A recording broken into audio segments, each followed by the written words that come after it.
Ձեզ հարգելի գործընկերներ, սկսում ենք Հայաստանի Պրեմիեր լիգայի Ուերտո Փյունիկ հանդիպան հետ խաղային մամուլի ասուլիսը թիմի գլխավոր մարզիչ Ռոբերտ Արզումյանի հետ։ Սկզբում մարզիչը կխոսի հանդիպման մասին, այնուհետև կարող եք ուղղել ձեր հարցերը։ Նախ շնորհակալություն եմ ուզում հայտնել մեր ֆուտբոլիստներին։ Նրանք ցույց տվեցին, թե ինչ է նշանակում ինչը վերջ պայքարել, ու այն ինչ որ մենք պլանավորել էինք, որ երկրորդ խաղակեսում ֆուտբոլիստները պետք է մտնեն եւ անկախ սցենարից խաղը փոխեն, այսօր դա կատարեցին, քանի որ գիտակցում ենք Փյունիկը գտնվում էր ավելի լավ մարզավիճակում եւ մեզ երկրորդ խաղակես պետք էր։ Սա լավ օրինակ է, որ հետագայում մեզ պետք կգա մինչեւ վերջ պայքարել, հասկանալը, թիմային խաղ ցույց տալը, անկախ ամեն ինչից պաշտպանությունում ունեցանք սխալներ, բայց այսօր մենք ընդհանրապես արժանի չէինք պարտության, կարծում եմ սկզբնամասը խաղի չհաշված մի թիմ էր փորձում ֆուտբոլ խաղալ, բայց մյուս թիմը փորձում էր երկար գնդակներով օգտվել մեր պաշտպանությունում ունեցած ոչ այնքան լավ մարզավիճակում գտնվող խնդիրներում։ Մենք արժանի ենք միանշանակ, որ այս խաղը չպարտվենք։ Պարոն Արզումյան, նշեցիք, որ քիչ բաներ եք ասել, որ պետք է դուրս գալ եւ փորձել ամեն ինչ անել բրկել խաղը։ Ընդմիջմանը չէ, արդեն 2-3 շաբաթ։ Չէ, նկատում եմ խաղի մասնակից։ Նաեւ ընդմիջմանը։ Բայց թիմը ակնհայտ գոլային արարություն ունեցավ միայն ցավալից ավելացված։ Ով ասում։ Սեյվը Բուչնևի։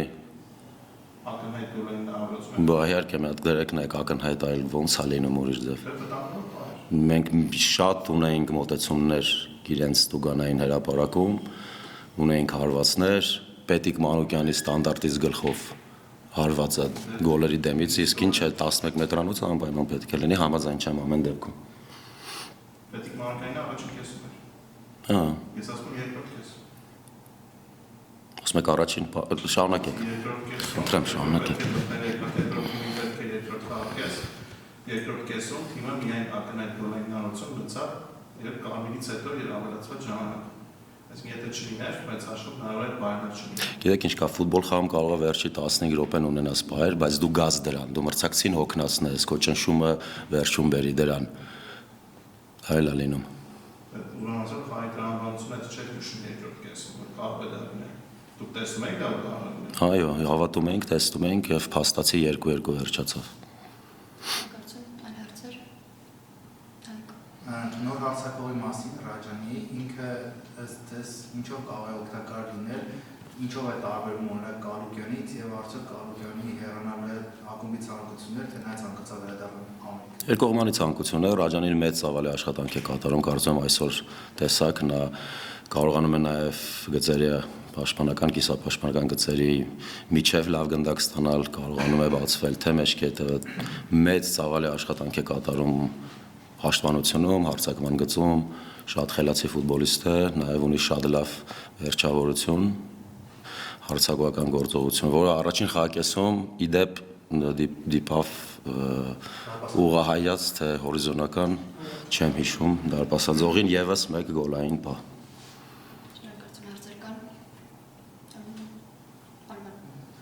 Պարոն Արզումանյան, Գորոլուկյանը վերադարձել է Ուրարտու, դուք նրա հետ աշխատել եք, հիմա ինչպես եք տեսնում նրա դերը թիմում, որ դիրքերում եւ տանիշ կարգավորում։ Շատ մեծ դեր ունի, նա շատ լավ եւս մեկ լավ հանդիպում անցկացրեց, կարծում եմ, թե հավաքի ընթացքում, թե այստեղ ընկերական խաղերին մեծ աշխատանք է կատարում, թե պաշտպանությունում, գնդակով շատ խելացի է, հասկանում է խաղը, հասկանում է տարածությունները, հասկանում է որտեղ է ազատ ֆուտբոլիստը եւ շատ սուր փոխանցումներ ունի, շատ լավ ֆուտբոլիստ է, որը բարելավեց, շնորհակալություն նաեւ երևի թե Արարատի նախկին մարզչին, որ նրան վստահեց գարնանային հատվածում, հասկացավ, որ լավ ֆուտբոլիստ է եւ նրան հնարավորություն տվեց առաջադիմելու։ Պարոն Արզումանյան, Փյունիկի մարզիչը հայտարարեց, որ նրանք սեզոնը սկսում են չեմպիոն դառնալու նպատակով, Ուրարտը ինչ նպատակով է սկսում սեզոնը։ Շատ թիմեր կան, որ ուզում են չեմպիոն դառնան։ Մենք պատրաստվում ենք մեր հաջորդ խաղին։ Բրունո Միշելի մասին, որ տարապես այն ֆուտբոլը խաղաց, որը նա խաղում են նոր երկնոր է եկելու Արտուր, արդյոք նրան անընդհատ շրջան է պետք որպեսզի հարմարվի եւ լավ։ Ես քիչ չգիտեմ ինչ ֆուտբոլ է խաղացել որ նոր է եկել, եթե դուք գիտեք կարող եք բարձրաբանել։ Նորմալ է հարցակողական ֆուտբոլիստի համար նորմալ է նաև որ անցյալ տարի դարձավ առաջնության ռմբարկու մի 5 անգամ ավել սխալվել է ռմբարկու երբ որ դարձել է։ Ես չգիտեմ սկզբում չեմ հետևել, տենց չեմ կարող ասել ինչ պահանջներ եղել։ Նա այսօր այո հարցակողական գործողությունները մի քիչ շատ էր չարաշահում, բայց ոսմեք նոր էր եկել, երբ որ նոր էր եկել ես չէի։ Հա բնականաբար յուրաքանչյուր ֆուտբոլիստին ժամանակ պետք է լավ, յուրաքանչյուրն էլ յուրաքանչյուր ֆուտբոլիզմ երթում իր լավագույն մարզավիճակում չի այսօր։ Հակառակ Փյունիկի ու շատ երևի թե այլ թիմերի մենք հավաքենք դեռ մարզավիճակ, այդ թվում նաև Բրունո Միշելը։ Պարոն Արզումանյան, ինչ կասեք նորի տաղասարի վնասվածքի մասին։ Վնասվածքներ չունենք, ուղղակի առաջին խաղներ բարձր տեմպեր, շոկ, պատրաստվածությունը ոչ 100% եղան մկանային հոգնածություններ, չկա ոչ մի վնասվածք։ Պարոն Արզումանյան, ձեր մարզչական շտաբում է հիմա Յուրի Գարելինյանը, նա ինչ-որ կոնկրետ բանի համար պատասխանատու է, օրինակ ստանդարտների եւ այլն, թե ընդհանուր ուղղակի օգնում է ձեզ։ Շատ ուրախ եմ, որ միացել է մեզ, շատ է օգնում, թե ֆուտբոլ խաղը այն ինչ որ ես ուզում եմ խաղամ, նա նույնպես հենց այդպես է պատկերացնում եւ մեր ֆուտբոլ խաղի մեջ process-ում մենք կատարելագործում ենք յուրաքանչյուր մարզման համար փորձում ենք մարզման ամեն վարժություն, որը մեր մոդելին համապատասխան է, ավելի կատարելագործենք, ինչպես նաև խաղի ընթացքում, ինչպես նաև խաղին պատրաստվելու ֆուտբոլիստների մասով խորհուրդներ եւ այլն մեծ օգնություն է, որ շատ ուրախ եմ, որ նա միացել է մեր մարզչական շտաբին։ Պարոն Արզումանյան, առաջի երկու տուրերում ամենաբարձ գրաֆիկը երեքթի Արտուրին է, Փյունիկ հետո Արարատարմենիա, դրանում կա ինչ-որ դրական կողմից ձեզ սեզոնին ներկայացնում։ Չգիտեմ, ֆուտբոլում այնքան բարդ է ասել որն է լավ, որն է վատ, որն է փաստացի թղթի վրա երկու թիմերի դեմ ենք հանդիպում, որոնք արդեն որրորդ խաղն են անցկացնում, մարզավիճակի խնդիր չունեն, իսկ մենք ունենք դժվար հատուկ առանց լինեն, բայց ես մրցավարները այսօր կարծում եմ մի քիչ կարող էին, լավ հիշեցրիք ուղղակի չեմ բողոքում, մի քիչ կարող էին խաղի հենց սկզբից, եթե նկատեցիք դարպասից, երբ որ սկսում էր Փյունիկը, մինչև վերջին, քանի վայրկյան պետք է հաշվեր, ամեն անգամ ձգում, վերջի ու դա եղավ մինչև խաղի վերջ, կարծում եմ ակնհայտ էր, որ Փյունիկը ձգում էր, այսինքն պետք էր ինչ-որ մի ձև մի պահ փորձեր դեմն առնել դրա, ամեն դեպքում լավ է միշտ խաղալ ուժեղ, եթե թեմային հարցին անդրադառնամ, լավ է միշտ խաղալ ուժեղ մրցակիցների դեմ, իսկ մյուսը Արարատ Արմենիան այս պահին Հայաստանի լավագույն թիմն է։ Արզումանյան, նախորդ մրցաշրջանի վերջնամասում Միքայել Միրզոյանն կեղծին նամարը դիրքում տեսնում ենք անընդհատ, ինձ հետաքրքիր ընկերական խաղի ժամանակ այդ դիրքում էլի եղել է, արդյոք տեսնում եք